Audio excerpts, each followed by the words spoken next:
Those guys to obviously when you lose like that, you hear all kind of stuff outside, noise, and to come back, we took a well-deserved day off, got away from it, and came back and just moved on. You asked me what my message was, I think, yesterday, and I'm like, we got to move on. It was uncharacteristic of us with the fight, and just really happy for the guys and show the resilience. I think they were sick of me every game going, man, we're right there, let's go. And I thought they played the right way. I thought they really played hard. I thought the crowd was unbelievable. I sat there when the crowd rushed the floor. My younger self might have ran out in the middle of it, and I just sat there and just said, I mean, this is the vision. Like this kind of excitement with the student body. I thought they were awesome. They were there early. Best crowd I've had since I've been here. And I thought I was just really happy for the guys to bounce back from that to do this. That's character, that's resiliency, that's togetherness. That is Oklahoma men's basketball coach Porter Moser after the Sooners' 93-69 victory over the number 2 team in the country in Alabama. Just a very impressive performance all around for Oklahoma today as they just dominated Alabama. The Crimson Tide led the game for just 29 seconds all game. And overall, this is a victory that can really change your season as you get back into conference play. Look, they have been struggling again. The game before this game last time out against TCU, they took a 27-point loss, and then you bounce back and you get a 24-point victory over Alabama, the number 2 team in the country. And this is OU's first win over an AP top 2 team since 2002.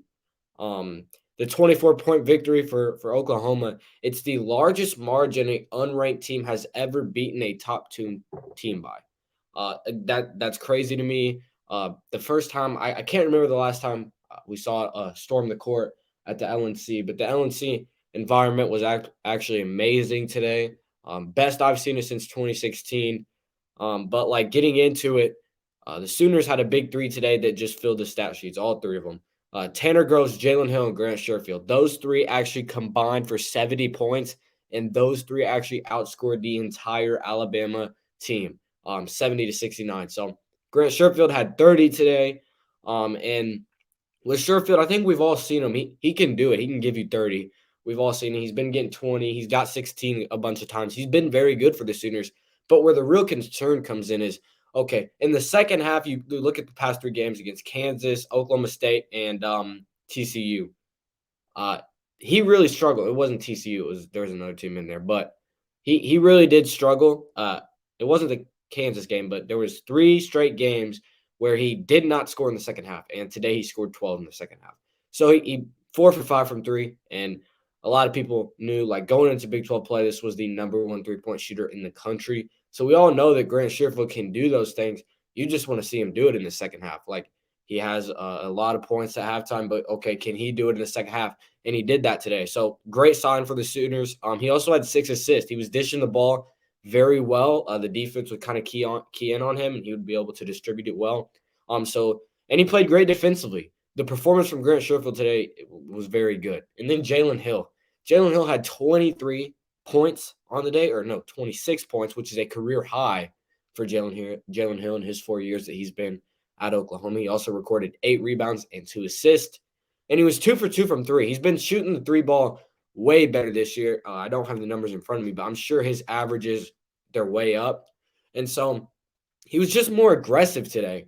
Took more shots. He took 11 shots, but he made 9, which I think a lot of Sooner fans want to see him take 11 shots as opposed to 6, especially, when he comes out and gets 26. But that 26 was incredibly efficient. He was 9 of 11 and 2 for 2 from 3. That is efficiency right there. And something that's not a stat is the defensive play that Jalen Hill had.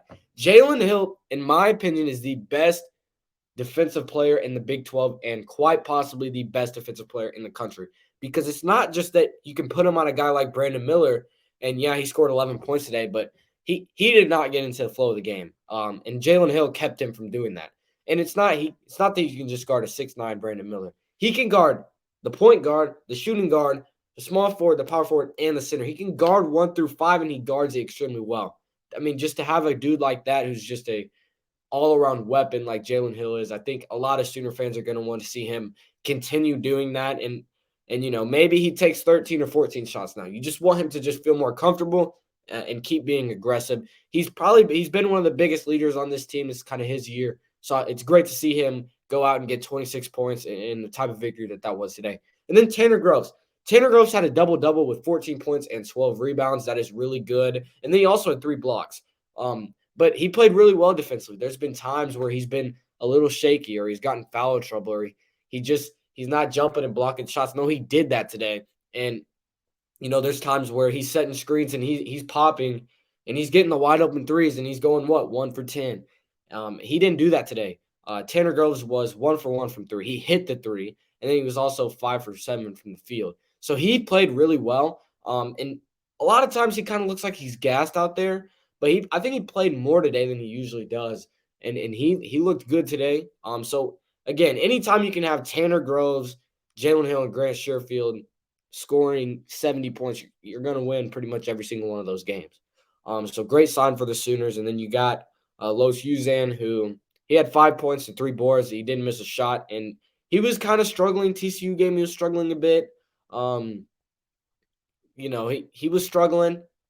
Just turnovers, playing like a freshman kind of. He would pick his dribble up a little too soon, but he did not do that today. He played really well for a true freshman. He didn't have to score. You weren't leaning on him scoring because you're getting 26 from Jalen Hill. You're getting Grant Sherfield, who's scoring in the second half, even when he's being face guarded, and you're not in a situation where like who's going to score because Grant Sherfield is scoring, and he was making tough shots too. Sherfield was, but again, Sam Godwin gave 8 off the bench. Otego away. He played 10 minutes in this one. Jacob Groves, the starter, played 11. I don't know he didn't play too much, but he was just getting pulled very quickly because what was it? Turnovers, just missed shots. He's very streaky, and maybe you can get him to kind of get his confidence back and start hitting some shots. I mean, he's gone for 21 a couple times. The Texas game, he hit a lot of shots. So you would like to see him be able to hit some threes eventually, or, you got to start thinking about taking him out of that starting lineup if he's going to get yanked in 2 minutes. So, but again, just an excellent victory today. This is one of those that you put in your back pocket and you go to the rest of conference play, which, when you think about it going into this game, OU was ranked 8th in Big 12 conference, and they still will be. And they took down the number 1 team in the SEC and the number 2 team in the country. I think that just shows and speaks to the overall depth in the Big 12. But yeah, again, amazing environment in the LNC. You would hope that kind of carries over a little bit.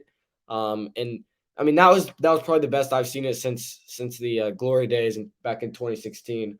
But again, this isn't one that you put in your back pocket. You play Oklahoma State Wednesday, 8 p.m. Bedlam. In my opinion, that's as close to a must-win as you can get because this is a huge win. I think this is a season-changing win. It could be, but also I think could be a program-changing win. If you can go and you can beat Oklahoma State, which I think a lot of people think you can definitely do that. You need to do that. You beat Oklahoma State, then you go beat West Virginia. That's 3 straight wins. And you got Kansas coming to town. You got to think that's going to be another great environment. So I think this can change just the overall course of the season. You get to 7-11 with this win in your back pocket, I think you're in the NCAA tournament. And this shows that you can go to the NCAA tournament and you can beat anyone you play because this was the second best team in the country. And defensively, the Sooners made Alabama just look uncomfortable. Like they looked way uncomfortable, whether it was Brandon Miller, the pressure.